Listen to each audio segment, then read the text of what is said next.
models of endomotors available in the market, buying one can be confusing at times as there are so many parameters to be considered. I am Dr. Jaspreet Kaur, and in this video I will be discussing a few tips to keep in mind before picking the perfect endomotor for you. Firstly, you would need to know whether you need a corded endomotor or a cordless one. In my experience, a corded endomotor is a hassle for consultation because you always need to be in close proximity with the tabletop. Therefore, these limit our movement around the work site, and it also carries a risk of damage due to entanglement of cords. On the other hand, a cordless endomotor enables you to conveniently work on the patients and manage consultations with minimal risk of damage to cords. A cordless device comes with a screen on the handpiece itself which displays real-time torque status and other function settings. I will be talking about these functions in the next few minutes. Secondly, you would have to decide whether you want an apex locator integrated within the endomotor or just a stand-alone endomotor. An integrated apex locator is a better alternative for consultants having time constraints in practice, so that they can carry out biomechanical preparation without worrying about the apical limit. One has to be mindful of the financial restraints as the motors are priced as low as 10,000 rupees to as high as 1.5 lakh rupees. But a decent motor with advanced features will cost you roughly around 50 to 60,000 rupees. So let us quickly jump on to the specifications we need to look for before buying an endomotor. The first one would be what kind of battery is present in the endomotor and how long does it last. The batteries that are commonly present in an endomotor are nickel metal hydride or lithium ion battery. In my opinion, lithium ion battery is a promising option as they are powerful, they have low discharge rates, they charge faster and can be recharged many times. An average 1500 mAh lithium ion battery can easily last up to 70 to 80 root canal treatments. Do check with the manufacturer for an auto power off option as it can save a lot of battery in case you forget to switch off your endomotor.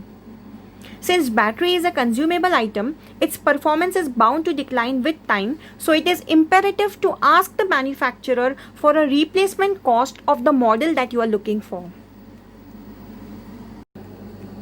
The second question is, what is the maximum speed and torque of the endomotor, and does it have an auto torque reverse function?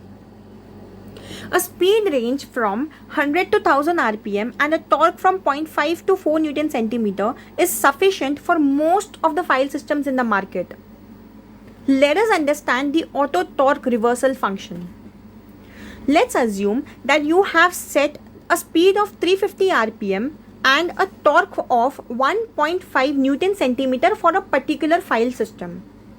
While doing biomechanical preparation, if the set torque level is reached or breached, the motor takes a reverse to prevent file separation. This can happen because of torque control sensors in the handpiece that can actually sense the amount of torque applied to a rotary file. Interesting, right? But there is not a single endomotor that can determine the torque at the tip of the file, as an endomotor gives an average reading of the torque along the entire length of the file. These endomotors cannot give an accurate reading at the tip of the file, which often gives us a false sense of safety. The next question is, what are the different working modes? In the past, the endomotors only had clockwise and anti-clockwise motion. Of lately, endomotors have come up with advanced safety features like reciprocation mode, and ATC or OTR mode. These features I will discuss separately in a different video. Next question is, what about the weight of the device? We often argue about ergonomics when it comes to the weight of the handpiece. In general, 150 to 170 grams is a decent weight of the endomotor and will not cause hand fatigue. Cordless endomotors are slightly heavier than corded because of the battery, but most of them are balanced such that the endomotor doesn't tip away due to weight. Another interesting thing that we need to keep in mind before picking the endomotor is the type of contra-angle present. It is advisable to thoroughly examine the contra-angle before buying an endomotor. A metal contra-angle can have good structural durability because the bearings are properly balanced in the metal housing, elongating the life of the contra-angle.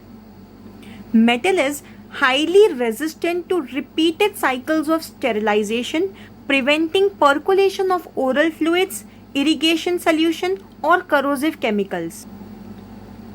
The size of the head should be small for a better visibility and access while carrying out procedures in the most posterior region.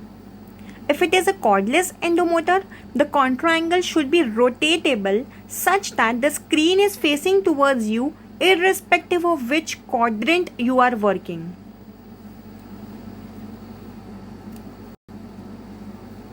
A lot of doctors often look for LED light in an endomotor. The presence of LED in an endomotor may cause unnecessary battery consumption. Moreover, a contra-angle cannot have LED light and can be rotatable at the same time. Another common question is whether the endomotor has a brushed motor or a brushless one. In a brushed motor, there is friction due to physical contact of the brush, causing energy loss, battery consumption, and noise. With time, these brushes may wear off, adding to the service cost. While brushless motors do not have any brush to create friction, so less maintenance is required. The energy is transferred to the motor using computer-like controls that consume less battery and create less noise. Though it adds on to as an initial investment but can last longer than brushed motors.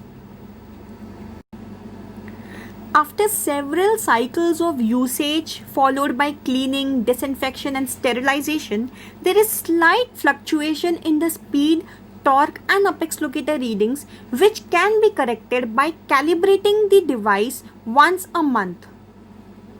To find out how to calibrate, do check the manual for manufacturer's instructions on calibration.